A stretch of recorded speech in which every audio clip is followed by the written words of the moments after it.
la escápula, la apófisis espinosa de T12. Si hay presencia en pacientes delgados de un agujero sacro, esto correspondería a nivel de la espina ilíaca superior, pues en su cara posterior. La cresta ilíaca a este nivel y el pliegue glúteo. Adicionalmente a esto, pues tener en cuenta que en estas mismas se puede evidenciar el occipucio y se puede evidenciar estructuras musculares como el trapecio, el dorsal ancho y los erectores de la escápula.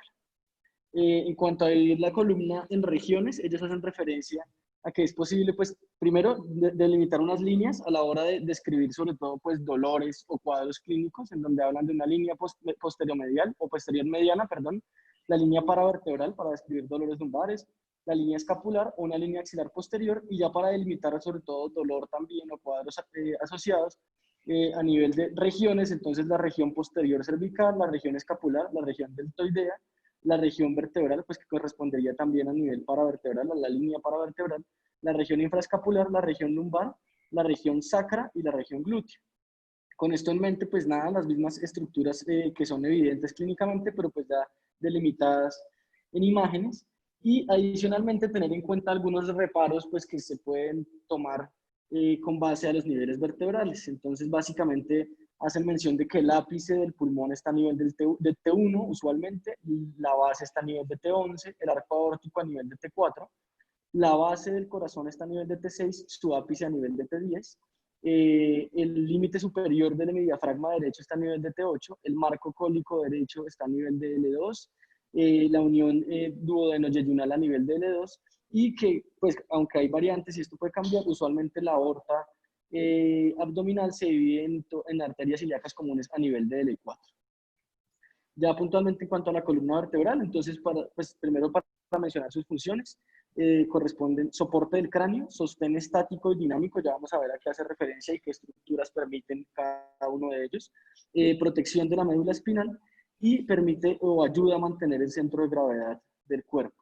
Entonces, puntualmente son 4 secciones o se divide en 4 niveles. Entonces, un nivel cervical que está compuesto de 7 vértebras, un nivel torácico usualmente de 12 vértebras y un nivel lumbar de 5 vértebras. Esto puede, pues, variar en algunas condiciones. Y usualmente a nivel del sacro también son 5 vértebras fusionadas y 3 del cóccix. Esto también puede variar. Hacen referencia a que pueden ir de, pues, como vemos ahí la sumatoria, de 8 o puede ser hasta 10, dependiendo del paciente. Y pues siendo una condición fisiológica. Y pues tener en cuenta las curvaturas fisiológicas que ya conocemos también de la columna vertebral. Entonces, 2 curvas sifóticas y 2 curvas lordóticas. Las curvas lordóticas que corresponden a la lordosis cervical y la lordosis lumbar, y las sifóticas que corresponden a la sifosis torácica y la sifosis sacrococcígea. Entonces, en cuanto a generalidades puntuales, pues, de las vértebras, pues algo para mencionar de sus partes, como vamos a ir viendo por cada nivel, pues hay variaciones y van cambiando. Entonces, están compuestas en general todas las vértebras de un cuerpo vertebral, un agujero vertebral, como vamos a este nivel, una apófisis espinosa, 2 apófisis transversas, 4 apófisis articulares, que son las que van a conformar, pues, las articulaciones facetarias, 2 láminas y 2 pedículos que conforman a este mismo nivel, pues, en la articulación una vértebra con otra, los agujeros de conjunción. Ya puntualmente en cuanto a la columna cervical, básicamente, pues, su función puntual es soporte móvil de la cabeza. A nivel sagital permite mayor movilidad de elevación y a nivel horizontal, pues, rotación. Como vemos, pues, aquí entonces tiene una función tanto móvil como de soporte. Y pues digamos que la subdividen más bien en 3 secciones. Entonces, de acuerdo a cada nivel, un nivel suboccipital, en donde se habla de la articulación entre C1 y el occipital y C1, un nivel transicional que corresponde a la articulación atlantoaxoidea y C2, y la zona típica o la columna cervical típica, que va a ir desde C3 hasta C7. Y pues digamos que a cada nivel va a diferenciarse, pues, su estructura y su función. Para tener en cuenta, ellos hacen mención, digamos, en esta imagen de resonancia, que los puntos blancos es donde se localiza el eje de rotación de la vértebra que está por encima, pues, en estudios que ellos han hecho biomecánicos. Entonces, pues, para comenzar, la base del cráneo, que básicamente, pues, para tener en cuenta nosotros los cóndilos del occipital, que se van a articular con las masas laterales de C1 o el atlas para formar la articulación atlanto-occipital, y pues algunos reparos anatómicos también a este nivel. Entonces, En principio, la articulación occipito-atlantoidea brinda 50% de la flexoextensión del cuello, y tener en cuenta que, como ya vamos a ver, a nivel de estructura ligamentaria, la membrana tentoria se convierte en el ligamento longitudinal posterior. Entonces, básicamente, los cóndilos occipitales que vemos acá se articulan con la parte superior a este nivel de las masas laterales del atlas. Y como vemos acá a nivel de las estructuras ligamentarias, entonces se encuentra, como ya mencionamos, entre los cóndilos occipitales, las cavidades glenoideales del atlas, y hay unas carillas articulares superiores que son las que corresponden a la articulación de los cóndilos occipitales. Entonces presenta una cápsula que está reforzada por diferentes ligamentos, unos ligamentos, como vemos en la imagen, laterales, otros ligamentos anteriores, otros posteriores, y unos mediales que son los más delgados y débiles según hacen referencia. Y la membrana atlanto-occipital, como la vemos acá, que va a corresponder al mismo ligamento amarillo a nivel inferior, o al ligamento flavo, y es la que va a ser atravesada por las arterias vertebrales.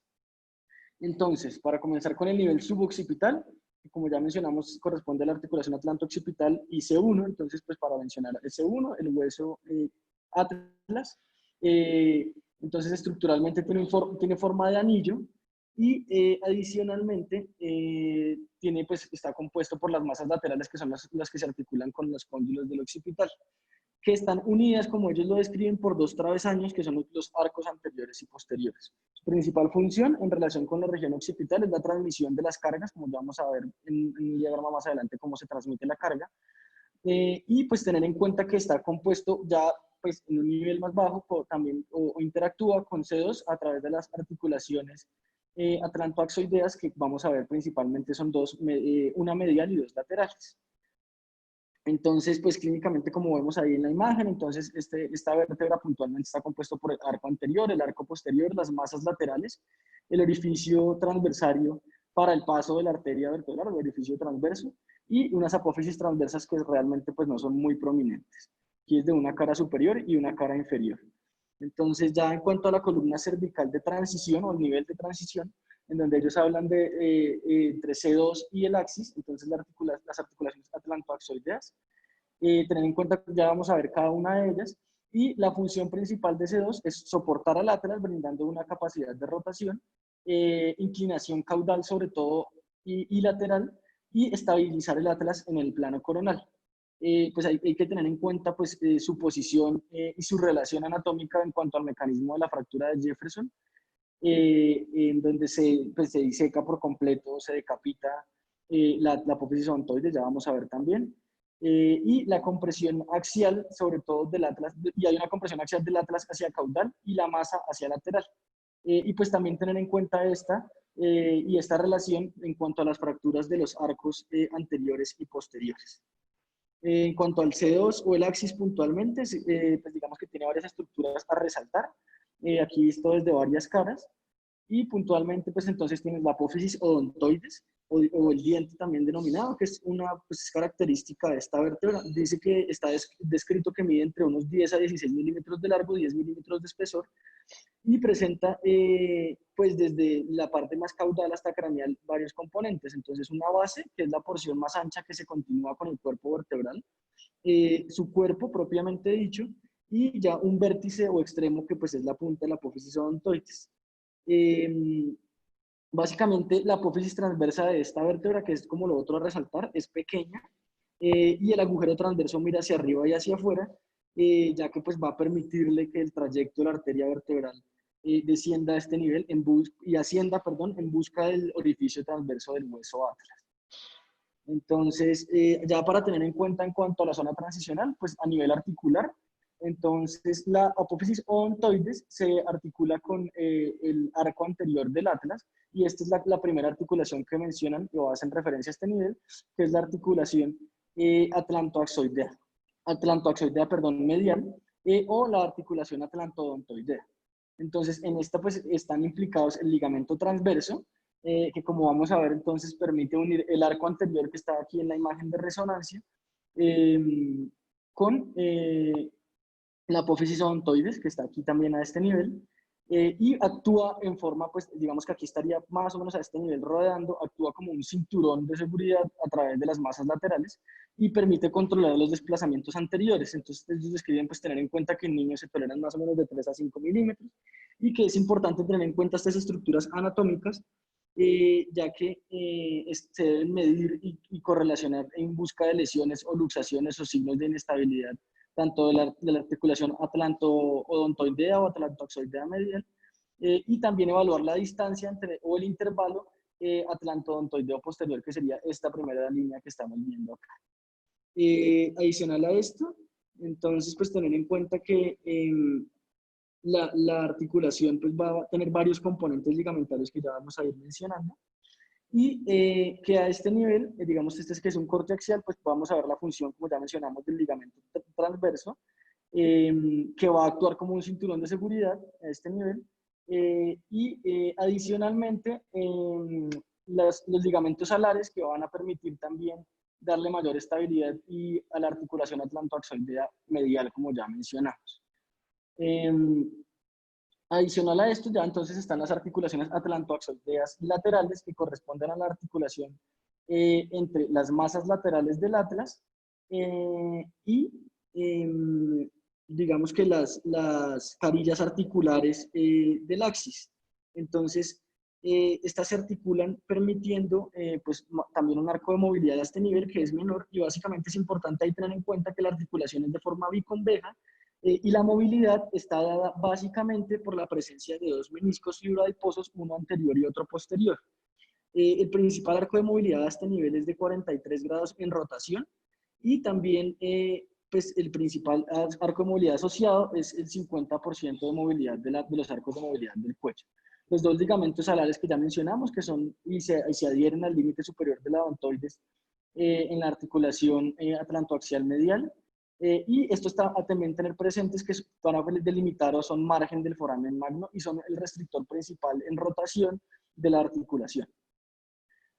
como los vemos ahí. Y aquí también en esta imagen axial. Entonces, ya en cuanto a estructuras ligamentarias de la columna cervical, entonces digamos que ellos lo subdividen en las estructuras ligamentarias que van a relacionarse con el cóndilo occipital y las articulaciones y vértebras atlantoaxoideas, y los ligamentos que están en relación con niveles más bajos o con lo que ellos denominan la columna cervical típica. Entonces, a nivel más superior, vamos a tener el ligamento transverso, la membrana tectoidea, el ligamento del vértice de la apófisis odontoides y los ligamentos alares principalmente. Entonces, como vemos en la siguiente imagen, entonces aquí está pues la membrana tectoidea, el ligamento longitudinal superior, el fascículo longitudinal superior del ligamento transverso del atlas, perdón, que ya habíamos mencionado, los ligamentos alares, medial y lateral, digamos estos como los principales restrictores de la rotación que ya mencionamos, el fascículo longitudinal interior también del ligamento transverso del atlas, y pues las diferentes estructuras articulares a este nivel. En cuanto al mecanismo, pues digamos, de la función principal, que es la transmisión de las cargas, entonces como podemos ver en el diagrama, básicamente ellos hacen referencia que de cada lado la carga se transfiere en principio desde la cabeza a través del cóndilo occipital. Esta pasa, como vemos en esta imagen, a nivel de las masas, a la masa lateral del atlas del lado correspondiente, y posteriormente a través de la articulación atlantoaxoidea lateral, pasa pues a la carilla articular del axis del lado correspondiente, y a este nivel, a partir de allí, las fuerzas se dividen. Entonces dicen que se habla de una mitad anterior de la carga y una mitad posterior. Entonces la mitad anterior pasa por la columna anterior, que va a corresponder a los cuerpos vertebrales y los discos, como vemos en la imagen, y la mitad posterior o la columna posterior va a pasar a través de las articulaciones cigoapofisiarias o las articulaciones facetarias. Entonces, básicamente, pues esto es de alta relevancia, ya que esto explica también algunos de los mecanismos de las lesiones y sobre todo las lesiones asociadas a inestabilidad. Entonces, en la resonancia podemos ver cómo básicamente ya a nivel de C2, si bien la articulación facetaria C2, C3 está descrita que tiene una pendiente caudal y medial, en términos funcionales y cuando las articulaciones son sucesivas, se comporta como una articulación horizontal, en donde vemos que lo que sí se presenta es que el disco va a tomar en las vértebras cervicales de C2 a C7 una conformación elipsoidea, y A partir de allí, esto permite que haya un anidado de cada una de estas vértebras, como vamos a ver, en asociación con el disco y con las apófisis unciformes. Entonces, ya la columna cervical típica, que corresponde a las vértebras de C3 a C7, como ya habíamos mencionado. Entonces, básicamente son vértebras que cuentan con un cuerpo vertebral y dos pilares articulares, unos procesos transversos con una proyección lateral del pilar articular, una lámina que une los pilares anteriores y posteriores, y los procesos espinosos en la línea media posterior, que como vamos a ver son bífidos, y adicionalmente los procesos unciformes que se suelen ver mejor en la proyección coronal, ya lo vamos a ver, en la región superior y el margen posterolateral de los cuerpos vertebrales a cada lado, y permiten la articulación con las vértebras subsiguientes, que son articulaciones sinoviales, y que si bien son vértebras planas en su dimensión a nivel del cuerpo en general, están orientadas 40 grados hacia posterior o hacia atrás. Entonces aquí vemos la imagen, digamos que también pues tener en cuenta que a los diferentes niveles vamos a ir viendo cómo dependiendo del nivel va variando la configuración de la vértebra. Entonces, por ejemplo, aquí vemos que en C5 tiene una apófisis espinosa bífida, pero en C7 ya es una apófisis espinosa única, y como el orificio vertebral pues sí está presente en cada una de ellas. Sin embargo, pues hay que tener en cuenta que la arteria vertebral no ingresa por el orificio vertebral de C7, sino empieza a ingresar a través de los orificios vertebrales de C6 hacia caudal. Ya como pues habíamos mencionado, entonces la conformación de las apófisis unciformes, o uncus también pues denominados, y que permiten que haya la conformación de las articulaciones facetarias o cigoapofisiarias a este nivel, que son articulaciones sinoviales, poseen una cápsula articular delgada y laxa, lo que brinda estabilidad a las superficies articulares. Y las superficies articulares a este nivel, que son conocidas como facetas, describen ellos que están recubiertas por una delgada capa de cartílago, pues que es lo que permite la movilidad a este nivel, y que estas facetas inferiores miran hacia adelante y hacia abajo, y las superiores miran hacia atrás y hacia arriba. Adicional, pues para tener en cuenta un poquito de la conformación anatómica y funcional de la columna cervical, entonces tener en cuenta que la columna cervical típica, la superficie superior del cuerpo vertebral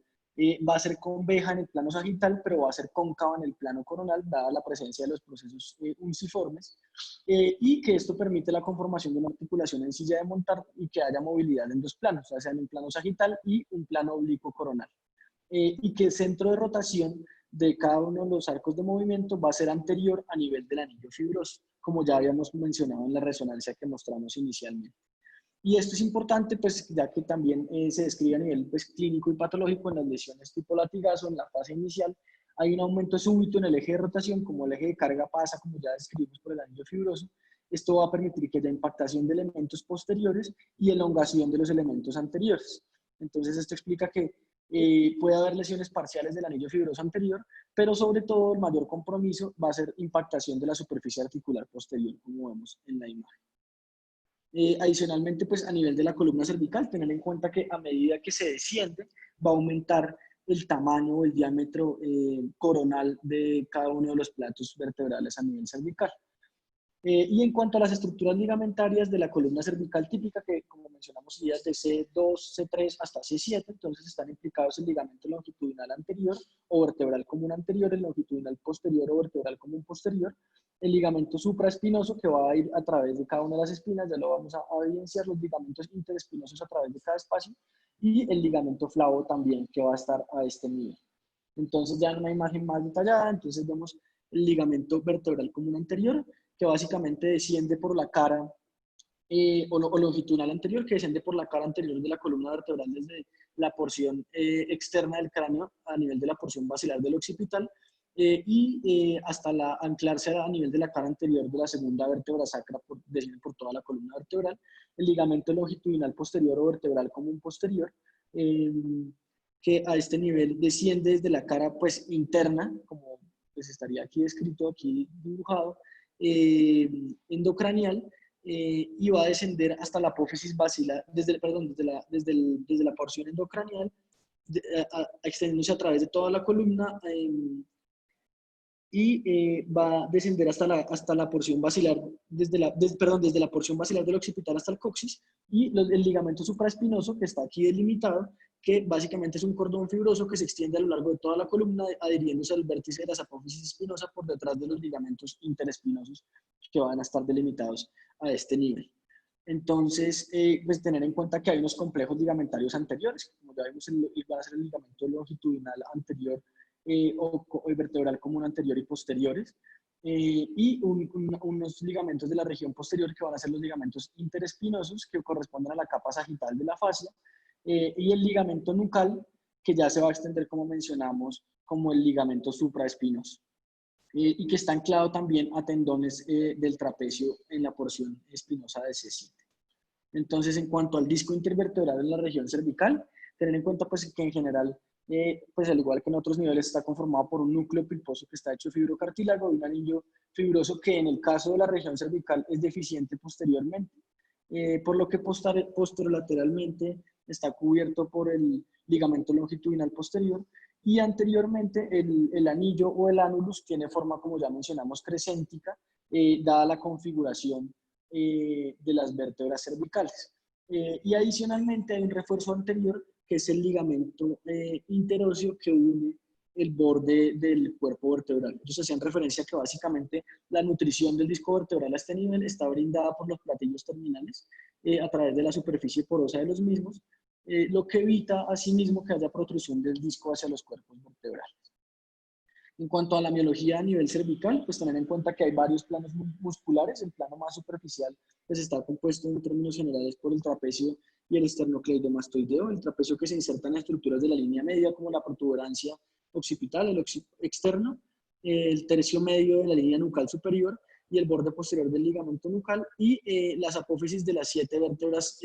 las apófisis espinosas de las 7 vértebras cervicales y las 10 primeras torácicas. Posteriormente, entonces, ya pasamos a un plano intermedio donde va a estar los esplenios de la cabeza y del cuello, como vamos acá, el esplenio de la cabeza que se inserta aproximadamente en la línea nucal superior, y en la apófisis mastoides, como vemos dirigido en la imagen, y el esplenio del cuello que está a este nivel, que se inserta en las apófisis transversas del atlas, axis y C3.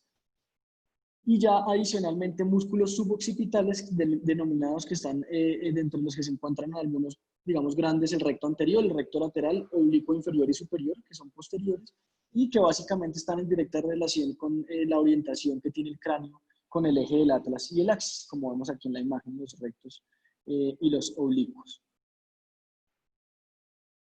Y ya en un plano más profundo vamos a ver los músculos semiespinosos de la cabeza, que van a estar a nivel de la parte superior del dorso del tórax, se insertan en las apófisis transversas de las últimas 5 vértebras cervicales, las primeras 5 torácicas, el longuísimo capitis o longuísimo de la cabeza,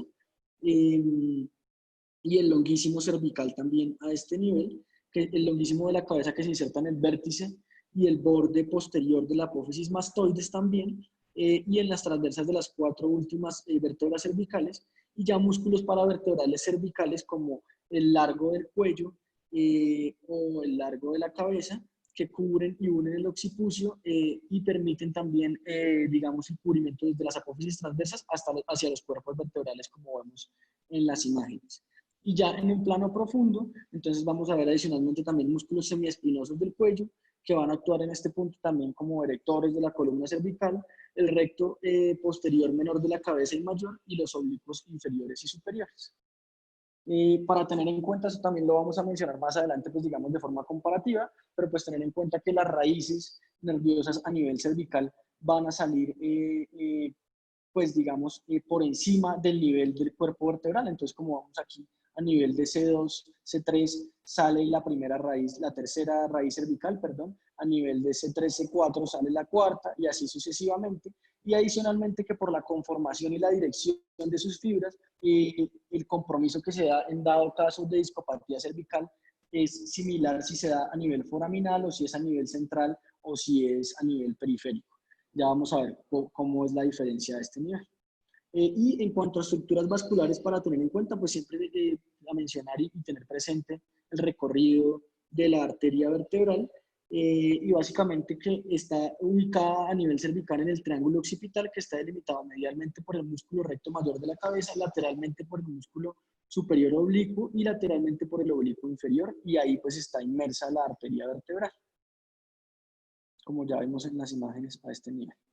Entonces, a nivel cervical, en cuanto a alguna correlación radiológica y para tener presente en imágenes radiológicas, entonces siempre evaluar que estén íntegras e indemnes la línea prevertebral, como vemos aquí la imagen, la línea vertebral anterior, la línea vertebral posterior, la línea espinolaminar y la línea espinosa, que no solo nos van a permitir pues evidenciar signos sugestivos o asociados a fracturas, sino evaluar la estabilidad a nivel de la columna cervical, ya que como vemos pues están directamente relacionadas y en dirección con los ligamentos longitudinales anterior, posterior y espinosos, entre otros. Y pues que adicionalmente estas líneas también se pueden ver delimitadas con claridad en estudios adicionales como tomografía o resonancia magnética.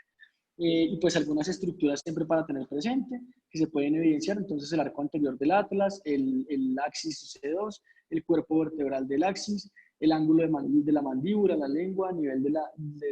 adicional a este nivel, entonces el arco o la escotadura vertebral inferior, la escotadura vertebral superior para articularse y pues formar la articulación facetaria o cigoapofisiaria de este nivel, la articulación cigoapofisiaria de un nivel inferior, los pedículos, los procesos espinosos y los forámenes intervertebrales. Ya en cuanto a la columna torácica, vamos a ver que la principal diferencia está relacionada directamente con la presencia de arcos costales y cómo se articulan estos con las vértebras torácicas. Entonces, a nivel articular, dependiendo del nivel, también vamos a ir viendo, en las vértebras más superiores va a haber una articulación en dos niveles, a nivel de una fosita costal superior y a nivel de una fosita costal transversa que está localizada en la apófisis transversa.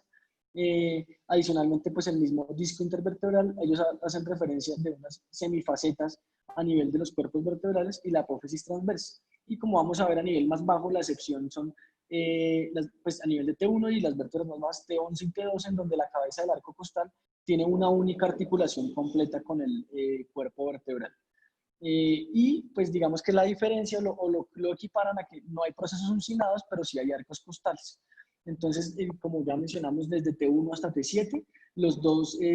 superficies articulares para los arcos costales, entonces la superficie costal y la superficie superior, perdón, que está localizada a nivel de la unión entre el pedículo y la lámina, y la superficie costal transversa, que está localizada o ubicada a nivel de la apófisis transversa. Y ya en T8 y T12, una única superficie costal que está ubicada a nivel del pedículo y la lámina también, para articularse con los diferentes arcos costales. Entonces, ya para un poco de correlación radiológica a nivel torácico, pues tener en cuenta que allí se debe evaluar la articulación costovertebral, entonces la costilla, la articulación costotransversa y el proceso transverso, que se va a articular con la articulación, con la cabeza del arco costal. Se puede evaluar también la articulación de la cabeza o la articulación costovertebral y la cabeza de la costilla. Y adicionalmente aquí vemos cómo se puede ver el pedículo vertebral y el cuerpo vertebral. Y pues ver cómo se ven las imágenes de resonancia magnética de la columna torácica y básicamente que la articulación depende de dos ligamentos grandes, un ligamento superior costotransverso que va a corresponder a la porción más proximal del arco costal con la apófisis transversa de la vértebra superior, y el ligamento radiado que está a nivel del espacio intervertebral de las dos vértebras en donde se llega a unir la carilla costal. Para tener presente, digamos, haciendo referencia en el estudio también, tener en cuenta cómo el diámetro de los pedículos varía a nivel que uno desciende, que en términos generales, pues a nivel toracolumbar, de T1 a T3 es un diámetro ligeramente mayor, que usualmente los estudios han mostrado que T4 es la vértebra con un menor diámetro pedicular, y allí nuevamente empieza a ascender o a incrementar progresivamente esta L1, donde L1 es la vértebra lumbar con el menor diámetro pedicular, y ya de L2 a S1 pues ya se ve que se logran los diámetros mayores pediculares. Esto siempre tenerlo presente, sobre todo para las instrumentaciones, pues contar con qué espacio contamos para el paso de los tornillos pediculares. Y en cuanto a la columna lumbar, entonces ya sus funciones principales son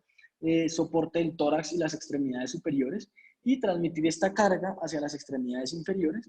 como elemento esencial y delimitante. Ellos hacen mención del cuerpo vertebral del E5 y adicionalmente que la lordosis lumbar permite la absorción de las cargas axiales dinámicas, esto asociado a los discos elásticos y a los ligamentos. Entonces, pues aquí como vemos en la imagen, las apófisis espinosas de las vértebras lumbares, las escotaduras vertebrales inferiores y superiores, los forámenes intervertebrales y sus apófisis transversas, y las apófisis articulares superiores o carillas superiores que van a permitir la formación y la unión de las articulaciones facetarias. A nivel de la resonancia, entonces igual como habían delimitado previamente, los puntos blancos delimitan el eje rotacional o de carga de la vértebra inmediatamente superior, que como vamos a ver está ligeramente posterior a nivel del anillo fibroso, pero también está localizado a nivel anterior en el anillo fibroso.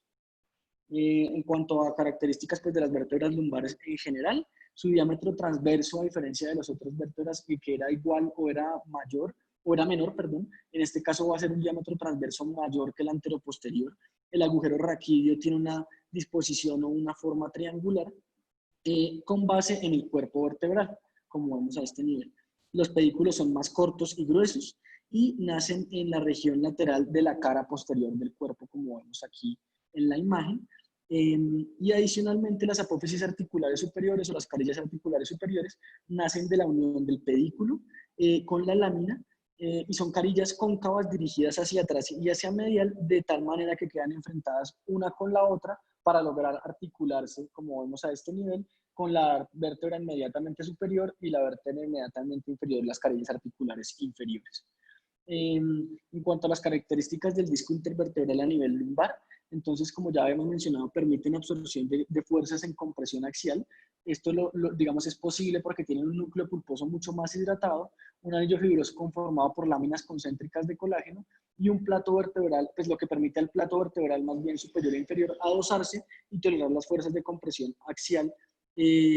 haciendo presión radial al núcleo pulposo que está altamente hidratado, y esta presión axial es limitada por el anillo fibroso, como vemos en la imagen, que es de forma concéntrica y digamos altamente resistente por las fibras de colágeno. Sin embargo, a pesar de esto, pues en traumas o inclusive en patología degenerativa, como ya sabemos, se pueden generar desgarros del anillo fibroso que hagan o permitan la migración del núcleo pulposo y discopatías asociadas. Y esto está directamente relacionado con la edad, en donde el anillo fibroso se deshidrata y las láminas concéntricas de colágeno se debilitan. Esto hace que haya una pérdida de la capacidad de absorción de la carga axial. Hay una región de debilidad y va a permitir la formación de herniaciones o desgarros a este nivel de migración del núcleo pulposo. Está descrito lo más frecuente en las regiones posterolaterales. Pues estas son imágenes ya de disección de cómo está conformado el disco intervertebral lumbar. En cuanto a los arcos de movilidad, tener en cuenta que permiten una flexoextensión de unos 13 grados por cada segmento, una rotación axial, perdón, de 2 grados por segmento, y que tienen baja tolerancia pues a los arcos de movilidad de extremos, pero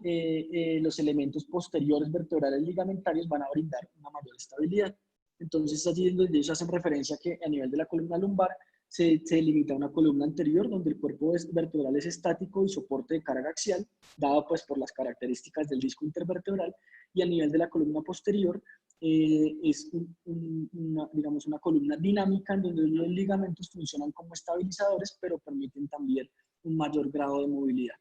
Entonces, a este nivel vemos cómo están localizados pues, los cuerpos vertebrales, los pedículos a cada lado, las láminas vertebrales derecha e izquierda, y en la línea media está localizada la apófisis espinosa y de cada lado las apófisis transversas. Y como a este nivel, entonces, entre el pedículo y la lámina es lo que delimitamos o denominamos como la región de la pars interarticulares, que también vamos a ver tiene importancia radiológica para el diagnóstico y la caracterización de lesiones de tipo lisis y listesis. Y tener en cuenta que siempre a nivel de la línea media, la apófisis espinosa, y a nivel derecho e izquierdo, las apófisis transversas permiten la inserción de múltiples estructuras musculares, no solo cervical, sino como vamos a ver lumbar, lo que actúa como palancas musculares a este nivel. Entonces, en cuanto a estructuras ligamentarias de la región toracolumbar, entonces principalmente están el ligamento longitudinal anterior y posterior, que son continuaciones desde la región cervical, el ligamento supraespinoso también, que es una continuación, el ligamento interespinoso entre cada una de las apófisis espinosas y el ligamento amarillo, como ya habíamos mencionado, digamos que son de características similares y son continuaciones de las estructuras previamente mencionadas a nivel cervical. Y las características digamos, de la salida de los nervios a nivel toracolumbar, entonces tener siempre presente que la raíz va a salir un nivel por debajo, pero adicional que por la dirección en la que esta sale o migra del canal a nivel foraminal, dependiendo en el caso de discopatías de qué nivel sea la migración del disco, si es retrodiscal o si es foraminal, va a comprimir un nivel superior o inferior, como ya vamos a ver en un momento. Entonces siempre tener presente la diferencia y diferenciar esto que a nivel cervical y lumbar es claro. Entonces en la columna cervical, como mencionamos, es la migración o la salida del nervio es mucho más longitudinal o transversa. Entonces una hernia discal o una discopatía de cualquiera de los dos discos, por ejemplo, va a afectar la misma raíz nerviosa en la columna cervical, mientras que en la columna lumbar, dependiendo el tipo de compromiso, si es un disco, si es una hernia paracentral, va a afectar la raíz de un nivel, del mismo nivel, pero si es un disco, una hernia, perdón, lateral o externa, va a afectar o va a comprimir la raíz superior. En cuanto al sacro, pues nada, simplemente tener en cuenta que está formada por la unión en general de las 5 vértebras sacras desde el nivel embrionario, que son reconocibles en el adulto a pesar de la fusión, que están delimitadas por unas crestas transversales, como vemos acá, o líneas transversales que se identifican fácilmente a nivel anterior, representan esta fusión de los discos vertebrales a este nivel, y que los agujeros anteriores son más grandes que los posteriores, y coinciden con el tamaño de las ramas anteriores de los nervios sacros que las atraviesan. Y pues a nivel axial, entonces aquí vemos la base del sacro, que a nivel coronal va a ser el promontorio, y pues las diferentes estructuras delimitadas a este nivel. En cuanto a correlación radiográfica a nivel lumbar, entonces siempre tener en cuenta que vamos a poder visualizar en proyecciones AP el pedículo, el cuerpo vertebral, las apófisis espinosas adicionalmente, las láminas que están delimitadas a este nivel. En caso de vértebras torácicas, pues la carilla costal. Y en las proyecciones laterales, también el cuerpo, el disco intervertebral, el pedículo, la faceta articular superior e inferior y el foramen intervertebral, así como las apófisis espinosas. Y pues digamos que otras estructuras adicionales que ellos describen, entonces las articulaciones interfacetarias, buscando pues signos de artrosis a este nivel, los pedículos, las superficies intervertebrales, ya a nivel del sacro los forámenes sacros, buscando descartar fracturas a este nivel también, y en la proyección lateral, como ya habíamos mencionado, pues las diferentes estructuras. Y tener en cuenta siempre pues la descripción del perrito escocés de Madame La Chapelle, en donde podemos ver entonces la carilla, digamos que aquí representado en la imagen radiológica, aquí la vértebra en el dibujo, donde se evidencia pues la oreja del perro que corresponde a la superficie o a la apófisis articular superior, la trompa que corresponde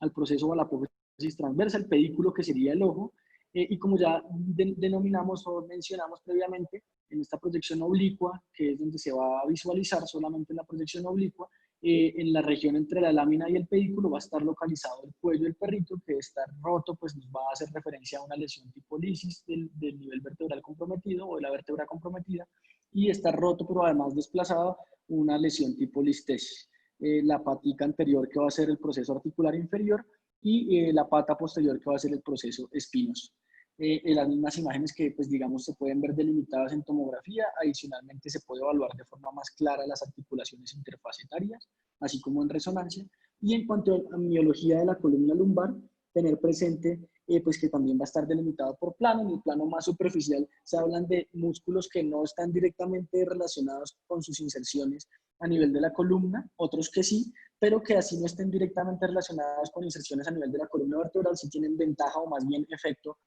motor o movilidad sobre la columna. Entonces, a nivel de los que sí tienen algún nivel de inserción, están el dorsal ancho, que vemos acá, el trapecio, el dorsal ancho,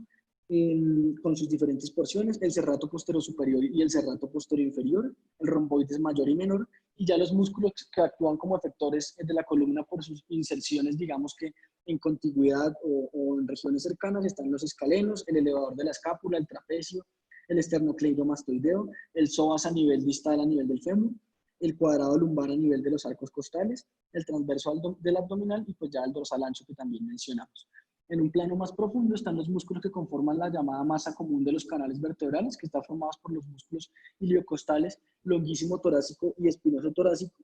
que básicamente son de difícil diferenciación, pero su importancia es que actúan como erectores de la columna toracolumbar. Y en un plano más profundo ya aún están los semiespinosos y los interespinosos, y adicionalmente los músculos que están denominados postvertebrales, que están inmediatamente posteriores a las vértebras. Entonces, desde los más profundos, que son los multífidos del raquis, y ya en regiones más superficiales están los longuísimos, los iliocostales y los semiespinales que cubren los multífidos del raquis. Tener en cuenta este nivel, y ellos hacen mención que la masa muscular de los longuísimos es mayor a nivel lumbar, al igual que los iliocostales, pero la masa muscular de los semiespinales es mayor a nivel cervical. Y a este nivel, entonces, los multífidos, los intertransversos y los rotadores, que son músculos pequeños, usualmente unidos a las apófisis espinosas o transversas, y que tienen una alta implicación en los procesos, haces menciones, nociceptivos de dolor y también en procesos de propiocepción. Entonces, hay que tener dos muy en cuenta en el caso de patología y dolor lumbar. Y puntualmente, pues para hacer alguna referencia a la médula espinal, tener en cuenta que el cono medular usualmente llega hasta T12, L1 o L2, L3, continúa distal ya como la cauda equina, que está recubierta por tres membranas que son las meninges, la dura madre, que es la más externa, la aracnoides, y la pía madre, que es la más interna. Y pues que el líquido cefalorraquídeo está ubicado entre las aracnoides y la pía madre, y que el ligamento dentado es el que permite fijar la médula espinal en adecuada posición, pues de desgarrarse se van a ver pues lesiones implicadas a este nivel en caso de trauma. Y pues para concluir, tener siempre en cuenta que se deben identificar los aspectos básicos anatómicos de la columna, correlacionarlos directamente con hallazgos radiológicos y siempre reconocer las diferencias de base entre los diferentes niveles de la columna, cervical, torácica y lumbar, y pues las primeras dos vértebras cervicales que, como vimos, son de características completamente diferentes. Y eso fue todo.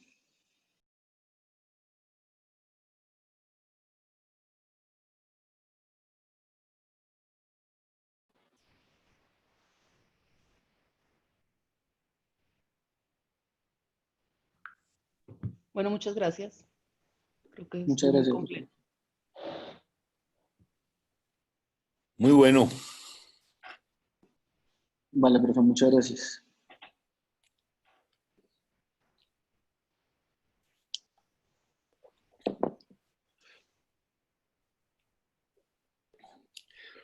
De golpe para la próxima revisión, Sí, señor. es importante también hacer énfasis. Claro que es muy difícil en una sola charla abarcar todo, Sí, señor. pero desde el punto de vista quirúrgico y de anatomía quirúrgica, puntos relevantes son los plejos venosos, especialmente en la columna cervical, en la región occipito C1, C2, que son plejos Sí, venosos señor. con los que hay que tener mucho cuidado en cirugía. Ok, profe. Listo. Entonces, de golpe para la próxima, hacer mucho énfasis en todos los plejos venosos a los que nos vemos enfrentados en cirugía y que pueden producir problemas, tanto en columna Listo. lumbar como en la columna cervical superior. Pero el resto Listo. estuvo muy bien revisado. Bien. Vale, profe. Joseph, ¿alguna pregunta? ¿O María Ángela?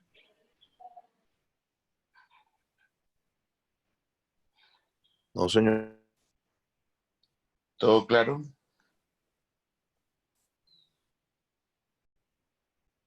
Muy bien. Paula, ¿algún comentario de la charla de Cristian, por favor?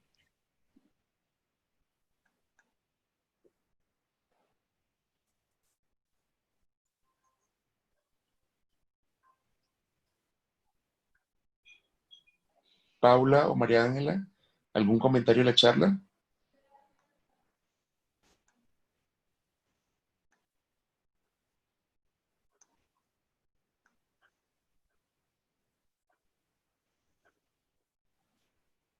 Preciso, creo que ellas dos ya habían salido, doctor.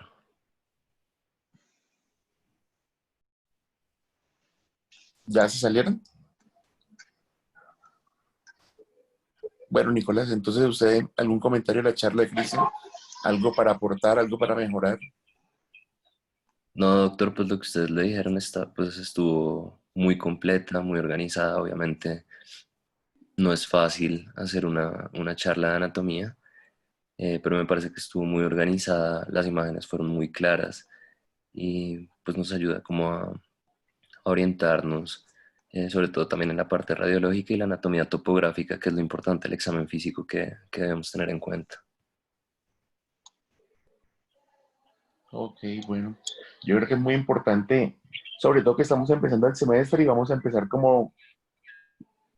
de manera progresiva unas revisiones. Entonces no irnos de una vez al trauma, no sé, a la parte degenerativa, sino tener unas bases en cuanto a la parte de anatomía y a la parte de biomecánica, que es la parte que sigue. Y después ya empezamos a tener un componente clínico y la idea va a ser hacer diferentes alternativas, ¿no? De pronto en unas van a ser artículos, en otras van a ser charlas magistrales y en otras van a ser discusión de casos, que es importante que previamente, así como el artículo, pregunten de qué es el caso, en qué se basa, lo puedan preparar porque en alguna charla vamos a solicitar que muestren sus computadores y que, o sea, vamos a mandar un caso con 5 preguntas y aleatoriamente le podemos decir, Nicolás, responde la pregunta número 2 con lo que revisaste. Entonces, para que por favor estén preguntándole no solo la charla, sino qué metodología van a utilizar para el viernes. Sí, señor, profe. Yo les estoy contando cuando ya vayamos programando cada charla.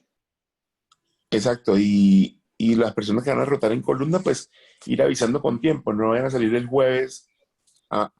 en la noche a decirles para mañana hay un caso y tienen que responder estas 5 preguntas. Bueno, Sí, señor. Sí, señor. entonces estamos hablando. Bueno, Vale, profe. Que les diga que estén bien. Muchas gracias. Gracias a todos. Chao, doctor.